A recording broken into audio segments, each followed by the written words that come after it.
Iron Throne is up for grabs again, but this time, a far less compelling group of claimants are eyeing it.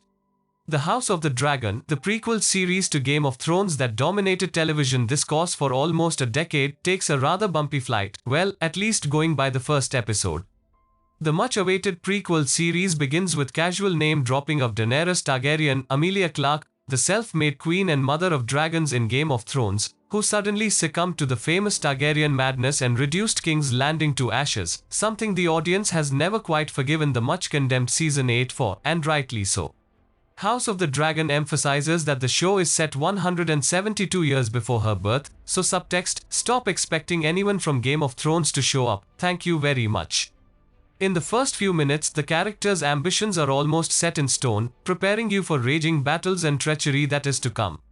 Succession is the bane of everyone's existence as usual in this rigid patriarchal society. Viserys ascends the throne instead of his sister, Rhaenys, who is later referred to as the queen that never was. Viserys is a well-meaning and good-hearted king, yet these comforting characteristics don't prevent him from taking a rather brutal decision during his wife's grueling labor, which proves that it all boils down to one thing: an heir to the throne. This scene is juxtaposed against a jousting tournament, just establishing that life is a gory game. It's a Shakespearean tragedy at play, as neither his wife or his child survive, and so he honors Rhaenyra as the heir to the throne. There are references to familiar names and the prophecy to the endless winter, something that got stewed over for 8 years and it finally turned out to be the biggest disappointment in Season 8. So perhaps bringing up that festering wound wasn't the brightest idea. Nevertheless, the episode ends on this note, and you already know that nothing is going to go well from here. While you'd expect House of the Dragon to steer clear of the Game of Thrones shadow, especially with how ill-received the final season was, the first episode remains heavily influenced by the prodigal facets of the iconic series. Everything is bigger and not necessarily better, while the increase in the number of dragons is wholeheartedly embraced. The extreme violence and sex from the get-go, at times, feels like a forceful obligation. In retrospect, every move in Game of Thrones was underlined with meaning, no matter how gory or sexual the encounter entailed.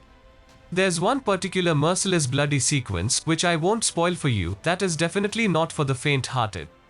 Speaking of the dragons in House of the Dragon, the visual effects are medievally stunning in every sense of the word, while Jim Clay's production design, with King's Landing and the Red Keep where most of the storyline takes place, is intricately aesthetic, irrespective of the storyline geography limitations.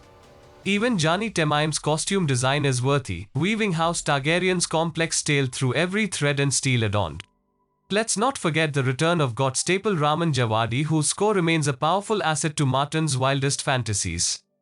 In conclusion, while I wasn't entirely convinced with how things have kickstarted for House of the Dragon, Game of Thrones enthusiasts will, nevertheless, be hit with a fever pitch, nostalgic for that charismatic, chaotic universe. Mondays won't be so blue, but fiery dragon red instead. And that was a video, guys. Do tell me in comment section if you like the episode 1 of House of Dragon or not. I'll see you in next video. Until then, bye bye.